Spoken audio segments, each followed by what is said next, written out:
स्मृतिरपि त्वय्यर्चिनं चापि ते हस्तावञ्जलये कथाश्रुतिरतः कर्णोक्षिसम्प्रेक्ष्यते सस्तत्यां व्यसनं शिरोनतिपरं सेवीदृशीयेन ते तेजस्वी सुजनोऽहमेव सुकृती तेनैव तेजः पते तेनैव तेजः पते। बोले देवादिदेव अतिशयकारी श्री चिंतामणि पार्श्वनाथ भगवान की, संत शिरोमणि आचार्य भगवान गुरुदेव विद्यासागर जी महाराज की, पूज्य निर्यापक मुनि पुंगव श्री सुधा सागर जी महाराज की।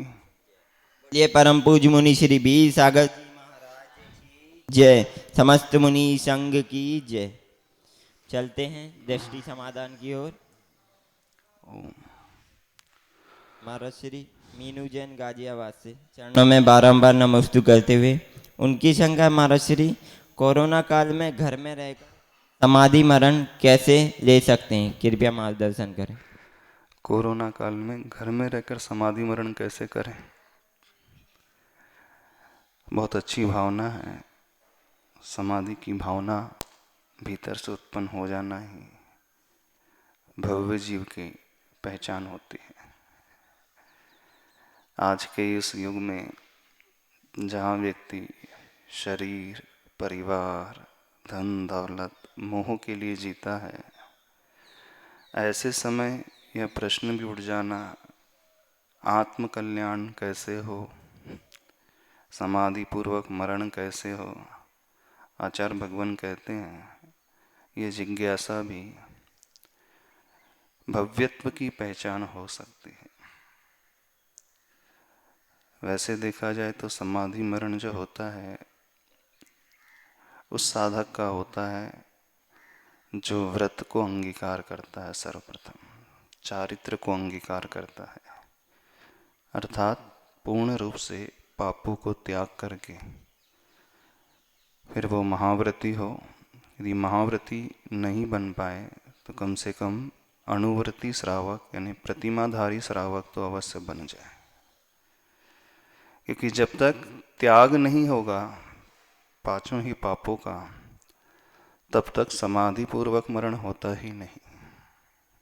क्योंकि समाधि का अर्थ है समता रूप परिणाम। कोई आकांक्षा भीतर नहीं है, आगामी काल की कोई भावना नहीं है मुझे वैभव मिल जाए, न ही इस पर्याय में ये भावना है कि मुझे शरीर के लिए ये मिले वो मिले, न ही वो परिवार के लिए ज़्यादा मोह करेगा। पूर्ण समाधि में तो समस्त मोह समाप्त हो जाता है, लेकिन जो अनुवृत्ति श्रावक होता है, संलेखना काल जब उसका होता है तब वह भी समस्त मोह का त्याग कर लेता है। समाधि भावना में आप भाते हो ना, जीने की न हो न इच्छा, मरने की न हो वांछा, ऐसी परिवार मित्र जन से मैं मोह को नशाऊं, ऐसे कुछ शब्द अलग हो सकते हैं, भाव यही। तो अंदर से राग का परिणाम टूटे, और राग के कारण ही व्यक्ति प्रतिमा नहीं ले पाता। वहाँ आप बोलोगे कौन शुद्ध भोजन बनाएगा, कौन मेहनत करेगा, अपनी सुविधाओं को कौन छोड़ेगा, कौन पानी लाएगा कुएं से, कौन उसे छानेगा। अब जिसकी अंदर पीड़ा होती है, जिसके अंदर करुणा होती है उन जीवों के प्रति, वही करुणावान जीव ही अहिंसा व्रत को पाल सकता है। जिसके अंदर अनुकंपा नहीं है वो तो अपक्ष का भी कोई ध्यान नहीं रखेगा, वो अपने शारीरिक सुविधाओं का ध्यान रखता है। अधिकांश लोग आज वर्तमान में प्रतिमा क्यों नहीं ले पा रहे? कौन इतनी मेहनत करे, सब रेडीमेड का जमाना है। कुएं हैं नहीं, हम कहाँ से लाएं, जितनी दूर से आएगा पानी उतनी अच्छी उसकी दृढ़ता मानी जाएगी। तो इस भावना को भीतर पैदा करें। अब घर में रह कर के कैसे हो कोरोना काल में, तो घर में रह कर के वैसे तो गुरुओं के सानिध्य में होते हैं, लेकिन जब बीमारी यदि हो ही जाए तो स्वाध्यायशील बनते हुए उन भावनाओं को भाते हुए समस्त परिग्रह का त्याग करें। जो दान आदि देने की इच्छा है उसे दान करें, और सर्वप्रथम सबसे क्षमा के भाव को धारण करें। अपने वैर के परिणाम को छोड़ने की कोशिश करें। जिससे कोई बांध करके रखा है, अथवा बहुत ज़्यादा जो लोभ है, बहुत ज़्यादा राग है, उसे भी अंदर से तोड़ने की कोशिश करें। जिंदगी निकल गई शरीर के लिए जीते जीते, जिंदगी निकल गई परिवार के लिए जीते जीते, बच्चों के लिए जीते जीते। ऐसी धारणा नहीं बनाना कि हम नहीं होंगे तो क्या होगा। सब अपने अपना पुण्य लेकर के जीव आता है और उसी के अनुसार चलता है। हम सिर्फ निमित्त बन जाते हैं थोड़े बहुत, उससे अधिक कुछ नहीं। निमित्त होने पर सबकी अनुकूलता हो ही जाए, सब अच्छे से पल जाए, ये भी संभव नहीं होता है। तो मूल रूप से उसका उपादान कारण स्वयं का अंतरंग कर्म होता है, और वह जिसका मजबूत होता है तो वह निमित्त के अभाव में भी सब कुछ कर लेता है।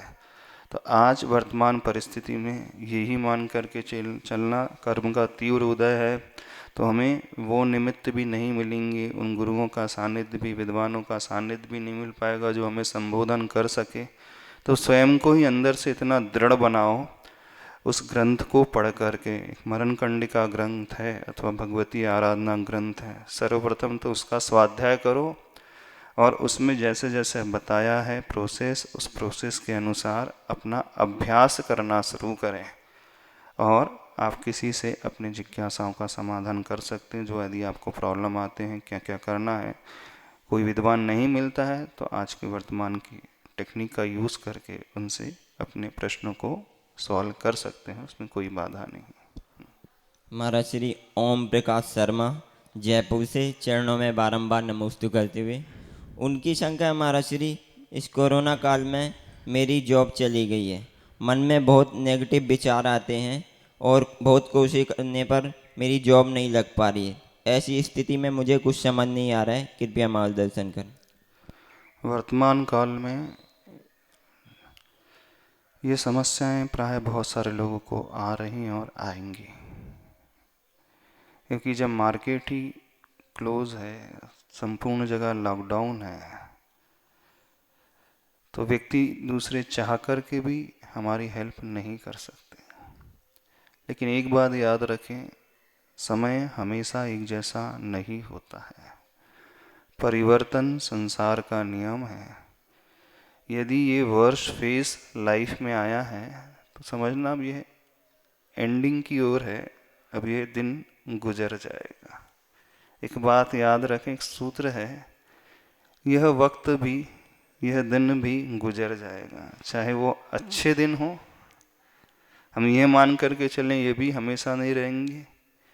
और आज हमारे जीवन में यदि परेशानियां आ रही हैं तो अंदर से ये भावना भाना कि नहीं, हमेशा एक जैसी परिस्थिति कभी नहीं रहती है। अप एंड डाउन लाइफ में हमेशा चलते रहते हैं। लेकिन अभी यदि डाउनफॉल ज़्यादा है तो इस समय सबसे ज़्यादा आवश्यकता है धैर्य रखने की, पेशेंस रखने की, थोड़े समझदारी से काम लेने की। सर्वप्रथम एक संकल्प व्यक्ति को ग्रहण करना चाहिए। ऐसी परिस्थिति में किसी भी प्रकार का गलत कदम कोई भी न उठाए, क्योंकि जब बहुत ज़्यादा वो थक जाता है, हार जाता है, डर जाता है, तो ऐसी घटनाएं भी सुनने में मिलती हैं कि लोग सुसाइडल अटैक भी कर लेते हैं, आत्महत्या जैसे कदम भी उठा लेते हैं। तो सर्वप्रथम ये नियम होना चाहिए हर व्यक्ति का, इससे भी बदतर परिस्थिति क्यों ना हो, हमें ऐसा विचार अपने मन में लाना ही नहीं। सभी से कह रहे हैं, क्योंकि जब व्यक्ति बहुत ज़्यादा परेशान हो जाता है, उसे कोई रास्ता नज़र नहीं आता है, तो उसे यही दिखने लगता है कुछ नहीं बचा तो अपने आप को समाप्त कर दे। नहीं, ऐसा नहीं, ये तो बिल्कुल समाधान है ही नहीं।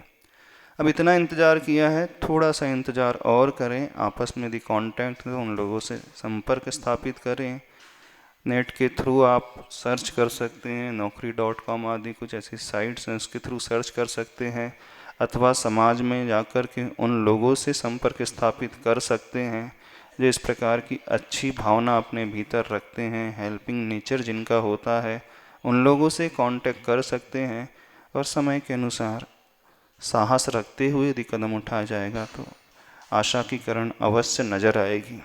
सूर्य अस्त हुआ है तब सूर्योदय होने की ओर है, अस्ताचल की यात्रा उसकी समाप्त हो चुकी है।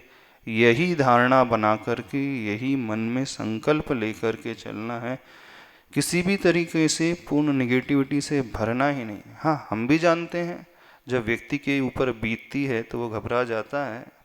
तात्कालिक घबराहट होना, भय उत्पन्न होना, ये उतना अधिक खतरनाक नहीं है, लेकिन उस भय को हम कंटिन्यू बना करके रखें तो ये बहुत ज़्यादा खतरनाक हो जाता है। तो इस परिस्थिति में आप ये सोचना, ये भावना बनाना, ये दिन भी निकल जाएगा और विश्वास रखो कुछ समय के पश्चात सब कुछ अच्छा होगा। ऐसी ही हम भावना भाते हैं, इसी प्रकार से आशीर्वाद। महाराज श्री दीक्षा जैन मुरैना मध्य प्रदेश से चरणों में बारंबार नमोस्तु करते हुए उनकी शंका है महाराज जी, इस संसार की चकाचौंध को देखकर कि हमारा मन भटक जाता है, हम किस प्रकार से अपने लक्ष्य को प्राप्त करें एवं अपने नियमों एवं धर्म की मर्यादा का पालन करते हुए किस तरह से हमें धर्म की प्रभावना करें और अपने माता पिता की पूर्ण सेवा करें, कृपया मार्गदर्शन। भावना बहुत अच्छी है। जीवन में कुछ अचीव करने के लिए हर व्यक्ति को एक रोल मॉडल अवश्य रखना चाहिए, एक आइकॉन अवश्य रखना चाहिए जो समक्ष उपस्थित हो। उसको देख कर के जो सफल हो चुके हैं, उन्होंने कठिन दौरों को पार किया है, घबराए नहीं हैं। एक तो होते हैं परोक्ष में जो बहुत पहले हो चुके हैं उन्हें, लेकिन उनसे इतना संबल नहीं मिलता। वर्तमान में आप जिसे देख रहे हैं अथवा आप जिनसे परिचित हैं, ऐसे व्यक्ति को अपने समक्ष अवश्य रखें। उनके जीवन चरित्र को रखते हुए, जैसे आचार्य भगवान गुरुदेव जैसे विद्यासागर महाराज जी हैं, देखें आचार्य भगवान के जीवन में कितनी प्रतिकूलताएं रही हैं। कहाँ तो वे दक्षिण में जन्म लिए, कहाँ उत्तर में आके जहाँ उन्हें हिंदी भी नहीं आती थी, कोई था नहीं, कोई परिचित नहीं था, ना किसी गुरु को जानते थे। लेकिन ऐसी परिस्थिति होते हुए भी कैसे उन्होंने अपने आप को ढाला, ये कोई पौराणिक घटना नहीं है, वर्तमान में जो जीवंत हैं। और ऐसे दौर को पार करके न केवल उन्होंने अपने लिए जीवन में रास्ता बनाया, उस भयानक जंगल में रहते हुए, उन झंकारों को हटाते हुए, उस कठिन रास्ते को साफ करते हुए न केवल स्वयं के लिए एक रास्ता मार्ग का निर्माण किया, बल्कि अनेकानेक जीवों के लिए भी एक मार्ग प्रशस्त कर दिया। तो कुछ ऐसे लोग अवश्य होते हैं हमारे इर्द गिर्द, यदि हमारी दृष्टि खुली हो, हम देखने की कोशिश करेंगे तो उनसे हमें बहुत ज़्यादा प्रेरणा मिलती है, एक मोटिवेशन मिलता है। तो हर व्यक्ति से कह रहे हैं अपनी लाइफ में एक रोल मॉडल अवश्य निर्धारित करें, उनसे मार्गदर्शन लें, गाइडेंस लें। यदि नहीं ले सकते हैं प्रत्यक्ष में जाकर के, तो उनके जीवन चरित्र को देखें, उससे हमें एक संबल मिलता है और कठिन परिस्थितियों में भी राह अवश्य देखने को आ जाती है और उसके अनुसार हम अपने जीवन में विकास कर सकते हैं। जो हमारा लक्ष्य है उस गोल को भी हम अचीव अवश्य कर सकते हैं। अब अलग अलग क्षेत्र के अलग अलग रोल मॉडल हो सकते हैं, धर्म क्षेत्र के अलग हो सकते हैं। कोई बिजनेसमैन है तो उसको अपना एक रोल मॉडल डिसाइड करे, सेवा के क्षेत्र में है तो ऐसे लोगों को देखे जिनसे उससे प्रेरणा मिली। इस प्रकार से अलग अलग फील्ड में उन व्यक्तियों को रख करके व्यक्ति सब कुछ कर सकता है। कनक जैन जेपी नगर बेंगलुरु से चरणों में बारंबार नमोस्तु करते हुए उनकी शंका है महाराज श्री, कोविड के चलते अत्यधिक हेल्थ डाउन हो गई है। मेरे घर पर लाई हुई हर चीज़ छोटी बड़ी बाहर से ही आती है। मुझे डर है कि उसके माध्यम से भी मुझे कोविड हो सकता है। लेकिन महाराज श्री मेरा मानसिक संतुलन भी थोड़ा डगमगा रहा है, ऐसे में क्या करें, कृपया मार्गदर्शन करें। अपनी इम्यूनिटी बढ़ाएं, अपने भावनाओं को मजबूत करें, सब जगह प्रॉब्लम्स लगभग एक ही जैसी है। ऐसे समय क्या करें? उन व्यक्तियों के उपदेशों को सुने, महापुरुषों के प्रवचन को सुने, जो मोटिवेशनल लीडर्स होते हैं, स्पीकर्स होते हैं, उनकी बातों को समझने की कोशिश करें। अच्छे साहित्य का आलम्बन लेने की कोशिश करें, जिन्हें पढ़ कर के, जिनके विचारों को पढ़ कर के हमारे भीतर का डर जो है दूर हो जाता है। दो ही चीज़ें होती हैं जिनसे हम आगे बढ़ सकते हैं। एक व्यक्ति यदि समक्ष हो और दूसरा व्यक्तित्व, जैसे प्रभु और प्रभु की वाणी, देव अथवा गुरु अथवा शास्त्र। गुरु और देव की अनुपस्थिति में शास्त्र हमारे लिए माइलस्टोन साबित होते हैं, क्योंकि वह उन्हीं की वाणी है। जिन वाणी जिसे हम कहते हैं वो प्रभु की वाणी है।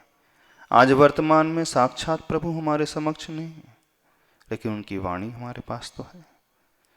तो उस वाणी का आलम्बन लेकर के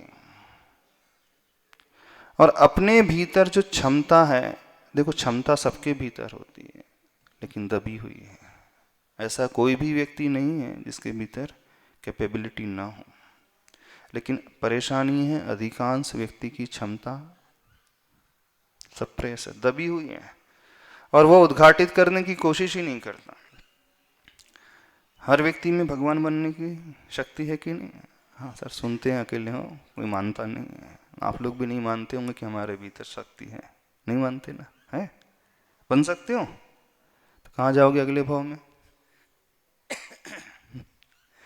पहचानो तो सही, शक्ति को जानो तो सही, क्योंकि जब तक हम जानेंगे नहीं तब तक हमारा कदम उस ओर उठेगा ही नहीं। तो पहली चीज होती है, कहा जाता है थिंक बिग, ड्रीम हाई। बहुत अच्छा बड़ा सोचें, बड़े से बड़े स्वप्न देखें। क्यों? क्योंकि आगम भी ये कहता है, पहले वह विश्वास होता है, जिसे भले ही सम्यक दर्शन कहा जाता है। पहले वो विश्वास पैदा होता है हर क्षेत्र में। जिसके भीतर आत्मविश्वास पैदा हो जाए कि मैं कर सकता हूं, समझना उसने आधे प्रॉब्लम्स के ऊपर विजय तो वैसे ही प्राप्त कर ली। और जो पहले से ही डरा हुआ है, ये सोच करके चल रहा है मेरे बस में तो कुछ है ही नहीं, मैं तो कर ही नहीं पाऊंगा, मैं तो इतना कमजोर हूँ, मुझे कुछ आता ही नहीं है, दुनिया वाले मेरी हंसी उड़ाते रहते हैं, देखो मैं कैसा हूँ, कैसी परिस्थितियों में मैं रह रहा हूँ, कैसा घर का माहौल है, मैं कितने अभावों में जी रहा हूँ, कैसा मेरा जीवन बना हुआ है। जब बार बार आप ये सोचेंगे तो मान लेना दुनिया में कुछ नहीं कर पाओगे, क्योंकि आपने चारों तरफ का जो एनवायरनमेंट क्रिएट किया है वहां सिर्फ गंदगी, कचरा, नेगेटिविटी के अलावा कुछ नहीं है। लेकिन जैसे ही आप अपने द्वारा इस वातावरण को बदल देते हो कि नहीं मैं कर सकता हूं, आई कैन डू इट। ठीक है, परिस्थिति थोड़ी सी परेशानी वाली है, लेकिन इसको भी मैं पार कर जाऊंगा। कुछ भी ऐसा नहीं है, इतना बड़ा नहीं है जो मैं नहीं कर सकता। जब दुनिया में अन्य लोग कर सकते तो हम क्यों नहीं कर सकते? ये बात बताओ। जब अन्य कोई जीव, सामान्य सा जीव तीर्थंकर बन सकते हैं, जिसने नरक आयु को बांध लिया है, जैसे राजा श्रेणी, तो आप क्यों नहीं बन सकते? हम क्यों नहीं बन सकते? जो आज वर्तमान में दुर्गति में है, नरक में है, फिर भी वो अपना उत्थान कर सकता है, तो अपन क्यों नहीं कर सकते हैं? जो तिर्यंच पर्याय में रह करके भी अपना कल्याण कर सकता है, तो मनुष्य पर्याय में रह करके हम नहीं कर सकते? ये विश्वास पहले लेकर के तो आए, ये धारणा पहले बनाए तो सही। आज भी दुनिया में ऐसे माहौल में भी रहते हुए कई लोग ऐसे हैं जो बहुत अच्छा कर रहे हैं। कैसे कर रहे हैं वो? जब वे लोग इतना सारा कर रहे हैं, इतना अचीव कर रहे हैं, तो हम क्यों नहीं कर सकते? ठीक है, उतना नहीं कर पाएंगे, 100% नहीं तो 80% तो कर ही पाएंगे कि नहीं कर पाएंगे? नहीं कर सकते? बतलाओ। Shoot for the moon, even if you miss you would land among the stars. बात आती है। चंद्रमा के सपने देखो, यदि वो नहीं भी मिलेगा तो तारे तो मिल ही जाएंगे। चंद्रमा में पहुंचने की बात रखो, वहां नहीं भी पहुंच पाओगे, तारों तक तो पहुंच ही जाओगे। जब बहुत बड़े की हम भावना भाते हैं, मान लीजिए उतना नहीं कर पाए 100%, 80%, 70% तो कर ही सकते हैं। अब आपने सोचा कि 35% आना चाहिए, इससे ज़्यादा नहीं चाहिए, बस होगा, कुछ नहीं कर पाओ। अब जो 80% सोच रहा है, ठीक है 80 नहीं अचीव किया, 70 में आ जाएगा, तो घबरा क्यों रहे हैं? इस बात को समझने की कोशिश करें, जब दुनिया में अन्य व्यक्ति कर सकते हैं तो हम भी कर सकते हैं। वो कोई एक्स्ट्रा ऑर्डिनरी नहीं होते हैं। हर व्यक्ति जन्म से सामान्य ही होता है, कर्म से महान होता है। कोई विशेषता नहीं, बहुत बड़ी नहीं होती है। हम जैसी सोच रख कर के कार्य करते हैं वैसा हो जाता है। तो इस बात को सोचने की कोशिश करें, ऐसी बातें अपने माइंड में ना लेकर के आए, ऐसे लोगों से ना मिले, ऐसे लोगों के विचारों को ना सुने, क्योंकि अधिकांश लोग दुनिया में डराने वाले मिलेंगे, घबराने वाले मिलेंगे। ये कहेंगे कुछ नहीं हो सकता, देखो वो गिर गया, वो नहीं कर पाया, वो ऐसे उदाहरण रखेंगे समक्ष। लेकिन ऐसे ही प्रतिकूल वातावरण में कुछ ऐसे भी उदाहरण हैं जिनको हम देख करके अपनी लाइफ को बदल सकते हैं। हमें एक स्रोत मिलेगा, एक मोटिवेशन मिलता है उससे। तो उस ओर दृष्टि रख करके अपने आप को बदलने की कोशिश करें। घबराने से परिस्थिति बद से और बदतर हो जाएगी, तो इस बात को समझने की कोशिश करें। महाराज श्री पूजा जैन अल्थोना से चरणों में बारंबार नमोस्तु करते हुए, उनकी संख्या महाराज श्री किसी से हमें राग देश नहीं है, पर किसी कारणवश हम उनसे बात नहीं करते, तो क्या वो कसाय में आएगा? तो क्यों और किस प्रकार? कृपया मार्गदर्शन करें। जिसे राग द्वेष नहीं हो तो भगवान बन जाता है। अब द्वेष नहीं है और हम बात नहीं कर रहे हैं, दोनों परस्पर विरोधी बातें हैं, है ना? ऐसा हो ही नहीं सकता है, अंदर द्वेष ना हो और हम बात। यदि हम बात नहीं कर रहे हैं, अवॉइड करने की कोशिश कर रहे हैं, कहीं ना कहीं मन में कुछ है। आगम में 4 प्रकार की बातें आती हैं। 4 प्रकार की भावनाओं को करने के लिए आचार्य भगवान ने कहा है, मैत्री, प्रमोद, कारुण और माध्यस्थ भाव। सत्वेषु मैत्रीम की भावना, जीव मात्र के प्रति मैत्री की भावना। गुणियों के प्रति प्रमोद की भावना, गुणेशु प्रमोद। दुखी हैं, कष्ट में हैं, परेशान हैं, उनके प्रति करुणा की भावना। अब 4थे नंबर की भावना आ रही है, जो हमारे विरोधी हैं, जो हमसे विपरीत मान्यता लिए हुए हैं, अब उनके प्रति हम क्या सोचें? तो आगम में वर्णन आता है, कौन सा भावना जानते हो? माध्यस्थ भावम विपरीत वृत्तौ। न्यूट्रलिटी रखना, उससे द्वेष नहीं रखना और राग भी नहीं रखना, पूर्ण साम्य भाव, उपेक्षा भाव, समता भाव, माध्यस्थ भाव। ना इधर झुकना ना उधर झुकना है, पर है बहुत कठिन है माध्यस्थ भाव रखना। व्यक्ति कई बार अपने द्वेष को माध्यस्थ की श्रेणी में रख करके चलता है। बोलता देखो मैंने मौन ले लिया है, मेरा द्वेष नहीं है उससे, पर माध्यस्थ है। तो जिसका माध्यस्थ भाव होगा उसकी चर्चा भी नहीं करेगा। माध्यस्थ भाव का अर्थ, जैसे ये माइक है, हमें कोई फर्क नहीं पड़ रहा, न इससे राग है न द्वेष है। पोल खड़ा है, खंबा खड़ा है, उससे कोई फर्क नहीं पड़ रहा, खड़ा है सो खड़ा है, रास्ता है सो है, इसमें कोई फर्क ना पड़े। माध्यस्थ का अर्थ कुछ नहीं, यानी वह व्यक्ति हमारे लिए हो अथवा ना हो, कोई अंतर नहीं, लेकिन द्वेष नहीं। समझने की कोशिश करना, द्वेष और माध्यस्थ में क्या अंतर होता है। द्वेष में तो वो उसे डिसलाइक करने लगेगा, उससे दूर भागने लगेगा, वो आया तो पूरब आया तो पश्चिम की ओर देखने लगेगा। लेकिन माध्यस्थ में वो एज इट इज रहेगा, लेकिन उससे कोई अंतर ही नहीं कि वो है समय। तो द्वेष से बचकर के यदि माध्यस्थ में रहने की शक्ति है तो शत्रु के प्रति अविनेयी है, उनके प्रति कौन सी भावना रखना? माध्यस्थ भावम विपरीत वृत्ति। पर वह द्वेष की ओर न झुके, इस बात को थोड़ा सा समझने की कोशिश करना। तो जिसे हम माध्यस्थ कह रहे हैं, बहुत जल्दी वो द्वेष की ओर लुढ़क जाता है। द्वेष का अर्थ होता है हम उसे पसंद ही नहीं कर रहे हैं, उसको निग्लेक्ट कर रहे हैं, इस प्रकार से चल रहे हैं। तो ऐसी बात होना चाहिए, आपको कोई अंतर नहीं आना पड़े चाहिए उसके लिए, उसे देख करके। इस बात का पुरुषार्थ व्यक्ति को करना चाहिए।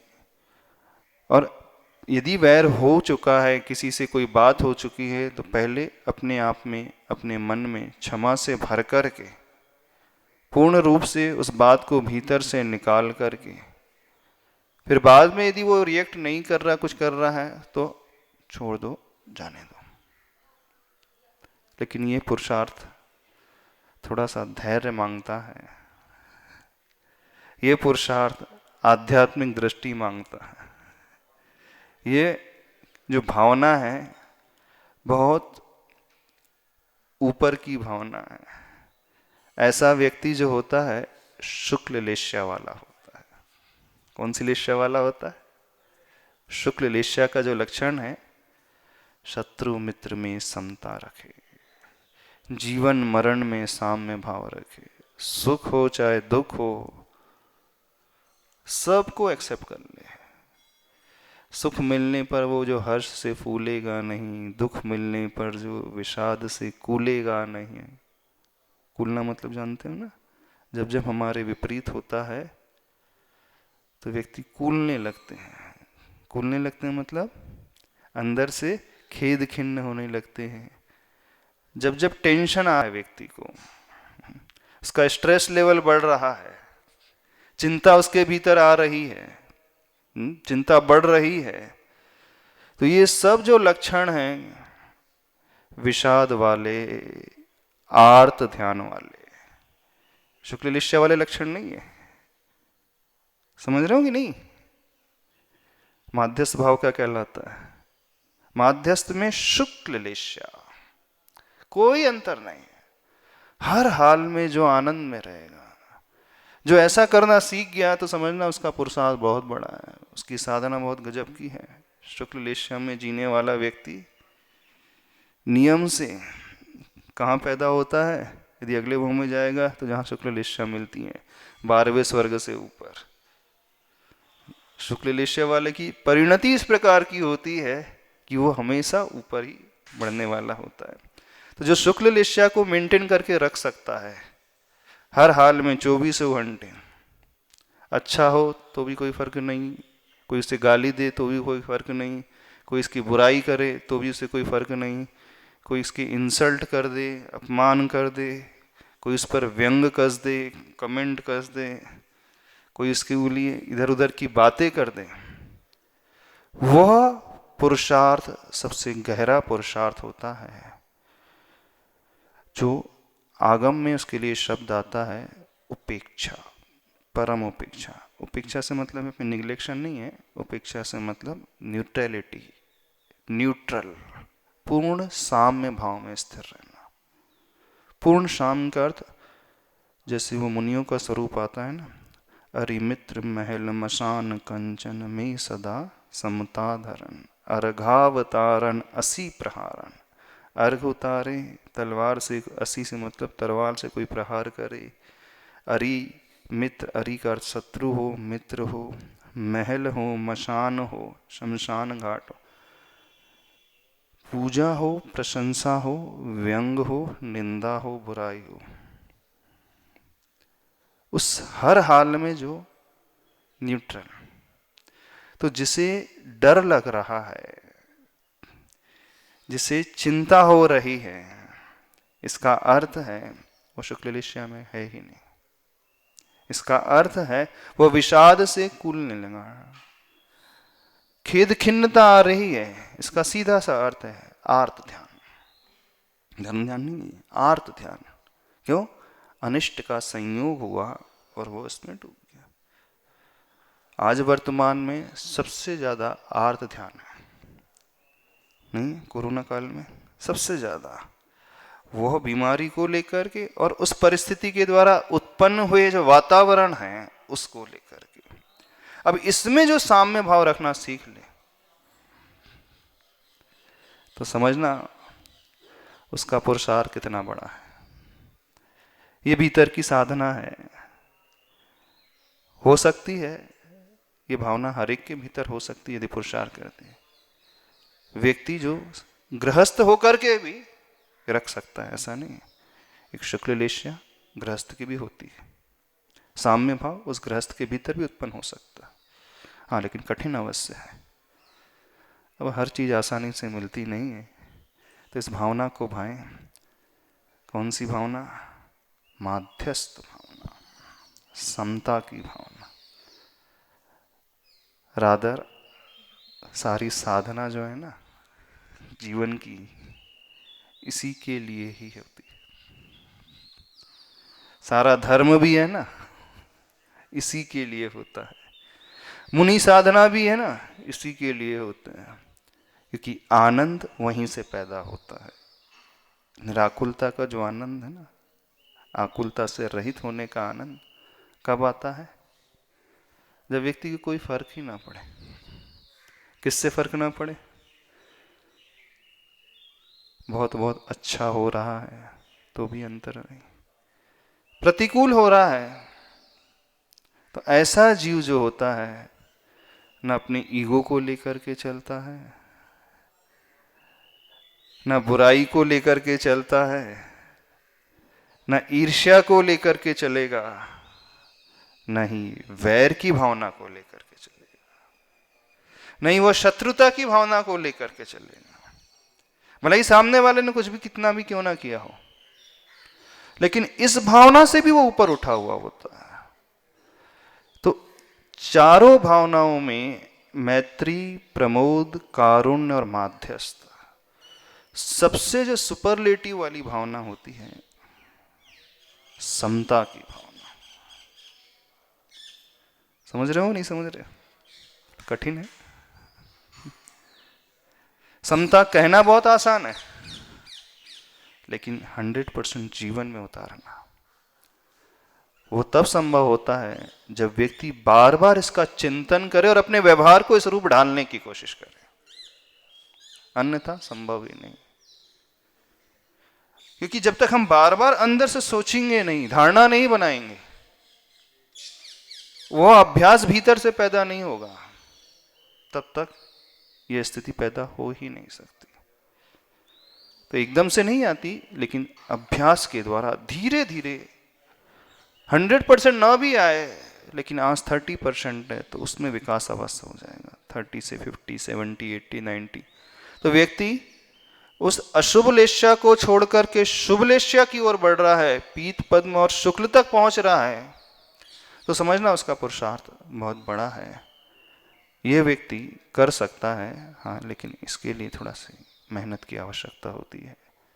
और उसके लिए सबसे बड़ी जो पुरुषार्थ की आवश्यकता होती है अलर्टनेस, जागृति। बिना जागृति के संभव ही नहीं है। जो व्यक्ति हमेशा जागृत रहेगा वह व्यक्ति कैसा रहेगा जानते हो? नहीं, ज्ञाता दृष्टा भाव लेकर के चलना वाला, परिस्थिति को जानेगा, जानने के पश्चात उससे प्रभावित नहीं जैसा होगा। समझ रहे हो कि नहीं? ज्ञान भाव में स्थित रहने वाला उसे सिर्फ ज्ञान का विषय बनाएगा, वह द्वेष और राग का विषय नहीं बनाएगा। ये शुक्ल लेस्या में जो हर हाल में साम्य भाव बताया है, वहां पर वो परिस्थिति उस ओर ही लेकर के आ रही है हमें। साक्षी भाव जिसे दुनिया में कहा जाता है, अन्य लोग, अन्य मत वाले उसे कहते हैं साक्षी भाव से देखना। अन्य मत वाले वैष्णव संप्रदाय में कहा जाता है साक्षी भाव रखो। जैनागम में उसे कहा जाता है समता भाव रखो। अध्यात्म में उसे कहा जाएगा ज्ञाता दृष्टा भाव रखो। ज्ञान दर्शन उपयोग में अपने आप को स्थिर रखो। और यह ज्ञाता दृष्टा भाव तब आएगा जब व्यक्ति पूर्ण यत्न पूर्वक जागृति रखेगा। कि जो भी हमारे साथ हो रहा है उसे जानने वाला होगा, देखने वाला होगा, उसके अनुसार वो बहने वाला नहीं होगा। ये पुरुषार्थ मांगता है। तो ऐसी भावना का ध्यान करो, ऐसी भावना का पुरुषार्थ करो, करना है। हाँ चलें, तो रखें प्रश्न है। हाँ, उदित जैन सहारनपुर से चरणों में बारंबार नमोस्तु करते हुए उनकी शंका है महाराज श्री, भावनात्मक दर्द से कैसे छुटकारा पाएं, कृपया मार्गदर्शन करें। भावनात्मक दर्द, इमोशनल फीलिंग, इमोशन के बगैर तो कोई नहीं होता है। कैसे छुटकारा पाना है? डिटैच्ड रख करके अपने आप को। आपको याद होगा एक बार आपसे कही थी, जिंदगी में कैसे जीना चाहिए? डिटैच्ड अटैचमेंट, अनासक्त भाव से आसक्ति रखकर। थोड़ी विपरीत बातें लगेंगी। एक तरफ कहा जा रहा है अनासक्ति, दूसरी तरफ कहा जा रहा है आसक्ति। एक तरफ कहा जा रहा है डिटैचमेंट, दूसरी तरफ कहा जा रहा है attachment. You should know when to let it go. Intentionally attach yourself to the process, but at the same time detach yourself from the result. प्रक्रिया से अच्छे से जुड़कर के रहते हुए परिणाम से अपने आप को ऊपर उठाएं। समझ में आ रहा है? नहीं समझ में आ रहा है? कर्तव्य का पूर्ण पालन करते हुए रिजल्ट से अपने आप को ऊपर उठा करके रखें। यानी कर्तव्य में तो अटैचमेंट रखें, जो ड्यूटी है, व्यवहार कुशलता है, उसमें अच्छे भाव को रख करके करना है। लेकिन उस व्यवहार का जो रिजल्ट निकल करके आए, व्यवहार का रिजल्ट होता है वो निश्चय तक पहुंचना। जो हम कार्य कर रहे हैं उसका फल जब आए, जो भी हमें मिले उसे सहर्ष स्वीकार कर लेना। परेशानी कहाँ आती है? व्यक्ति कर्तव्य तो करता है, लेकिन कर्तव्य करने के साथ साथ वो एक अपेक्षा और जोड़ लेता है। मैं ये कर रहा हूँ, इतनी मेहनत कर रहा हूँ, इतना कुछ कर रहा हूँ, अब इसके बदले में क्या क्या बताओ? कुछ ना कुछ चाहिए कि नहीं? निरपेक्ष होकर के कार्य कर सकते हैं। कर्तव्य पूरा करना। माता पिता हो, कर्तव्य कर रहे हो बेटी को पालने का, लेकिन एक अपेक्षा रख लेते हो, बुढ़ापे में अच्छे से ध्यान रखेगा मेरा, है ना? नहीं रहती अपेक्षा? रहती है।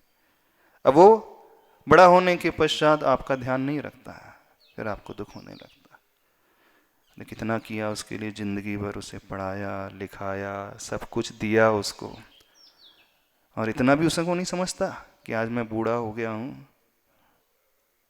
तो मेरा ध्यान रखना चाहिए। ठीक है, उसे रखना चाहिए, मानते हैं। अब देखना, आप वही कार्य निरपेक्ष भाव से करो। मेरा कर्तव्य है, मैं माँ पिता हूँ, पेरेंट्स हैं हम, हमारा कर्तव्य है इनके अच्छे से पेरेंटिंग होना चाहिए। लेकिन जब वो इस योग्य हो जाए, अपने पैरों पे खड़े हो जाए, फिर हम क्या सोचे, अब मेरा भाग्य जैसा होगा, मिलना होगा तो मिलेगा, नहीं है तो नहीं, ठीक है। निरपेक्ष भाव। कार्य पूरा कर कर के भी जब फल की बारी आए तो कहां छोड़ना? अपने भाग्य पे छोड़ना।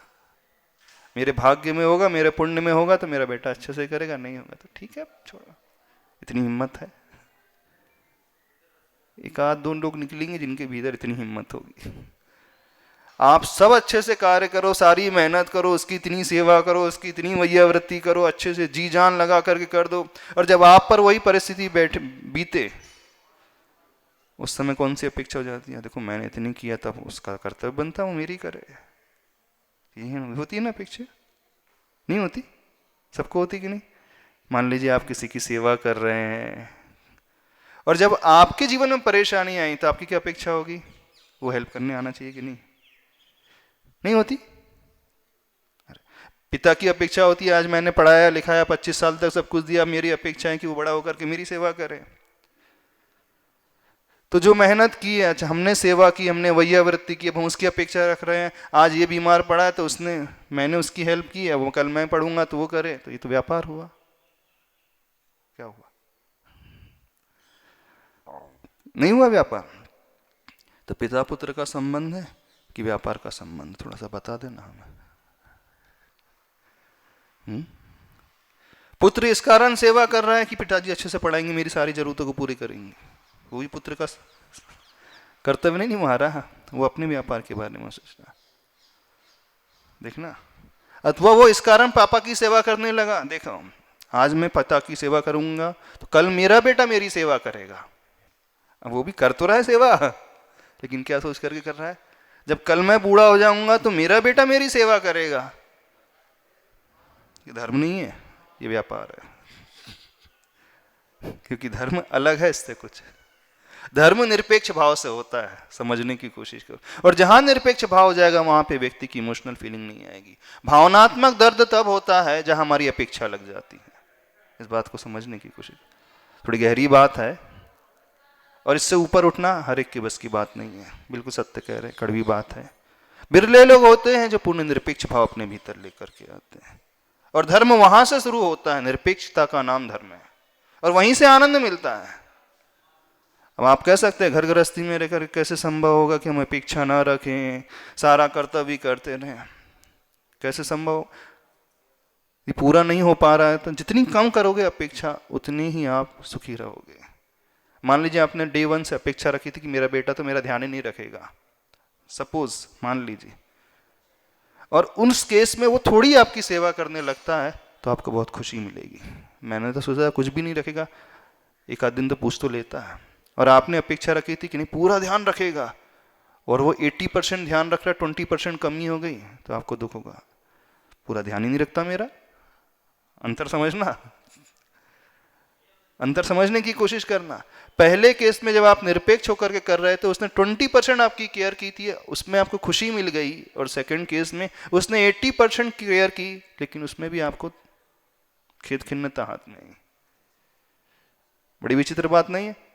वो थोड़ी सी मेहनत कर रहा है तो एक व्यक्ति को खुशी मिल रही है, और वो 80% डेडिकेशन के साथ कर रहा है फिर भी वो दुखी है। होना क्या चाहिए था? जो ज्यादा मेहनत कर रहा था उसने ज्यादा खुशी देना था अपने पिता को, लेकिन वो पूरा उल्टा गया। समझ में आ रही बात? नहीं समझ में आ रही हमारी बात? तो सुख अथवा दुख प्राप्त करना उसके हाथ में है कि हमारी सोच पर आधारित है। समझो, थोड़ी बात ऊंची है, लेकिन जीवन में खुशियां मिलेंगी, सुख का क्षण मिलेगा, ये हमारे ही ऊपर डिपेंड करेगा, न कि परिस्थिति पर डिपेंड करेगा, न कि अन्य लोगों पर डिपेंड करेगा। तो जो ये समझ लेता है वो जिंदगी में बहुत आनंद में रहता है। तो इसे कहते हैं अनासक्त भाव से आसक्ति रखना। आसक्ति अपने कर्तव्य में, अनासक्ति अपने फल में। अटैचमेंट जो हम कार्य कर रहे हैं व्यवहार कुशलता में अच्छे से करना है, जी जान लगा करके करना है, उसमें ये नहीं अनासक्ति रखना, उसमें पूरे उत्साह से ऐसा ही। तो डिटैचमेंट किससे? जब उसका फल मिलने के बात आ जाए, परिणाम मिलने की बात आ जाए। ऐसा व्यक्ति दुनिया में सबसे सुखी व्यक्ति रहता है, क्योंकि आचार्य कुंद कुंद भगवान कहते हैं मुनि महाराज के लिए, मुनियों का अच्छा एक बात मानते हो कि नहीं, मुनि महाराज सबसे सुखी रहते हैं? नहीं मानते कि दुखी हैं? चलो हम आपसे पूछ लेते हैं, मुनि महाराज दुखी हैं कि सुखी रहते हैं? हो सकता है कई लोगों को लगता होगा कितना दुख इनके जीवन में, इतनी गर्मी सहन करना, केस लुंच करना, एक टाइम आहार करना, हाँ, उपवास करना, पैदल विहार करना, ठंडी गर्मी सहन करना, रोग हो जाए तो दवाई नहीं लग सकते, कुछ नहीं ले सकते, अथवा आयुर्वेदिक दवाई लेना पड़ेगा, वो भी एक बार लेना पड़ेगा। कितनी प्रतिकूलता है मुनि महाराज के जीवन में। तो आप लोगों को तो लगता है कि मुनि महाराज का जीवन बड़ा कठिन है ना, दुख से भरा है कि नहीं, कष्टों से भरा है कि नहीं, दुख से भरा है कि नहीं? तो आप मुनि महाराज को दुखी मानते हो कि सुखी मानते हो? दुखी। शारीरिक दुख तो दिख रहे हैं, पर आगम में लिखा मुनि से बढ़िया सुखी कोई नहीं होते हैं। सो इंद्र नाग नरेंद्र को अहमिंद्र को नाही कहो, ऐसा सुख मुनि महाराज को मिलता है, ये लिखा है ना। या तो आगम में गलत लिखा है या फिर हमारी समझ में कुछ गलती है। तो मुनि महाराज, उन साधुओं का जीवन आनंद में क्यों रहता है? उसके लिए आचार्य भगवान कहते हैं कि वे पूर्ण निरपेक्ष रहते हैं, उन्हें किसी से कोई अपेक्षा नहीं, न किसी श्रावक से, न किसी अन्य व्यक्ति से। कर दे तो भी ठीक है, नहीं कर दे तो भी ठीक है। जब हमें कोई अपेक्षा ही नहीं, जब हमारी कोई अपेक्षा नहीं, वो नहीं करेगा तो कोई फर्क ही नहीं पड़ेगा, क्योंकि हमने अपेक्षा ही नहीं रखी वो करे हमारी मदद, वो हमारी सेवा करे, हमें कोई फर्क नहीं पड़ता। तो जितनी हम अपेक्षा कम करते जाएंगे, रिड्यूस करते जाएंगे, समझना, हम भी मानते हैं गृहस्थ के लिए 100% अपेक्षा छोड़ना पॉसिबल नहीं होता है, लेकिन एक चीज वो एक पुरुषार्थ अवश्य कर सकता है कि वो अपेक्षाओं को मिनिमाइज तो कर सकता है, कम से कम तो कर सकता है। प्रैक्टिकल बात बोल रहे हैं। तो जितनी वो मिनिमाइज करेगा उतना ही उसके जीवन में आनंद आएगा। देखना, वही बेटा जो 20% आपकी केयर कर रहा है आपको सुख दे। क्यों? क्योंकि आपने उससे 0% अपेक्षा रखी थी। आपने तो मान करके चला था ये तो कुछ करेगा नहीं, कि औलाद ही ऐसी है, अपने लिए जीती है, घूमते घामते रहती है, खाते पीते रहती है, न ढंग से इसने पढ़ाई की, न ढंग से इसने कभी जॉब किया, न ढंग से इसने दुकान संभाली, न ढंग से आज तक कुछ हमारा ध्यान रखा। तो आपने पहले ही धारणा क्या बना रखी थी, ये कुछ करेगा ही नहीं।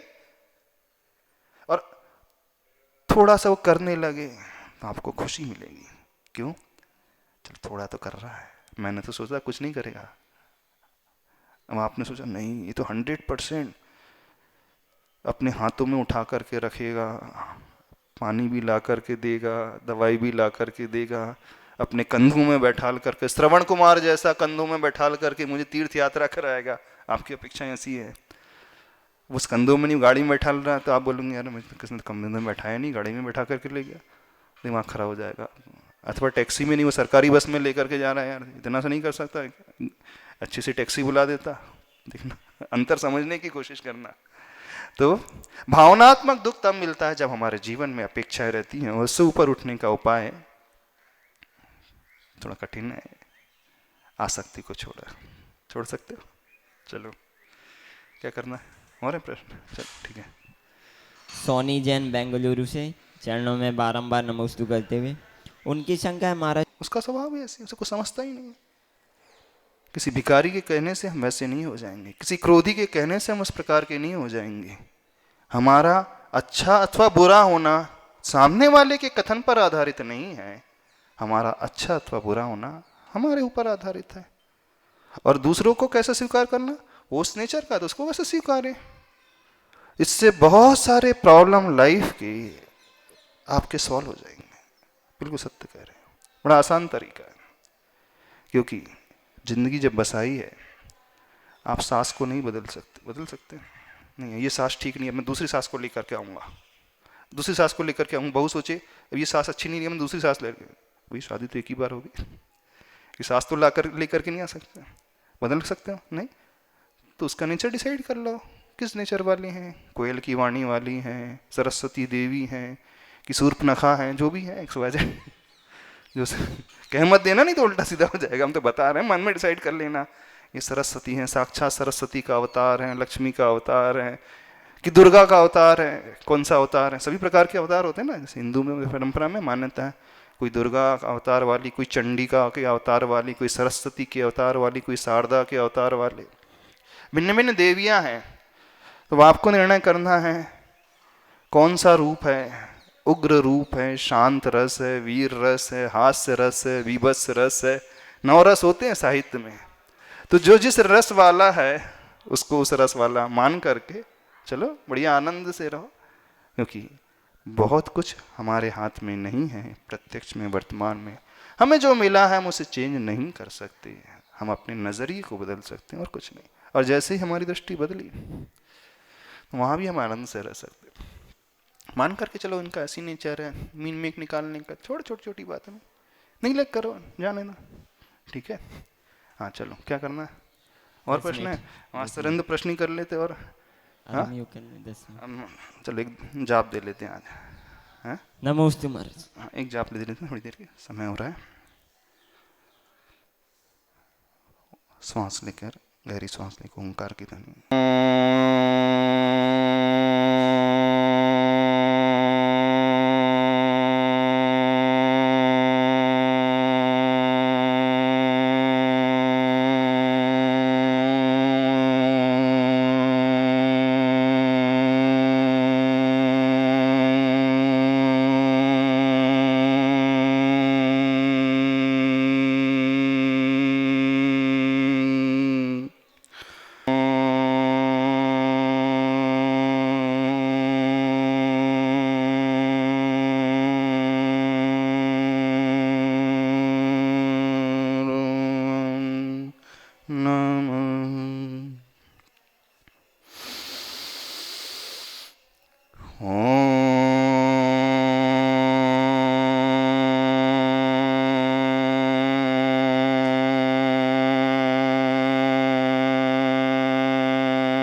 नमः। ॐ अर्हं नमः। ॐ अर्हं नमः। ॐ अर्हं नमः। ॐ अर्हं नमः। ॐ बोलिए। ॐ अर्हं नमः।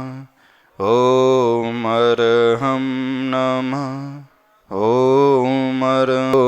अर्हं नमः। ॐ अर्हं नमः। ॐ अर्हं नमः। अपनी दृष्टि में लाते हो आँखों में। ॐ अर्हं नमः। नाक पे ॐ अर्हं नमः। मुख के टिप पर ॐ अर्हं नमः। ॐ अर्हं नमः। ॐ अर्हं नमः। ॐ अर्हं नमः। ॐ अर्हं नमः। ॐ अर्हं नमः। ॐ अर्हं नमः। ॐ अर्हं नमः। ॐ अर्हं नमः। ॐ अर्हं नमः।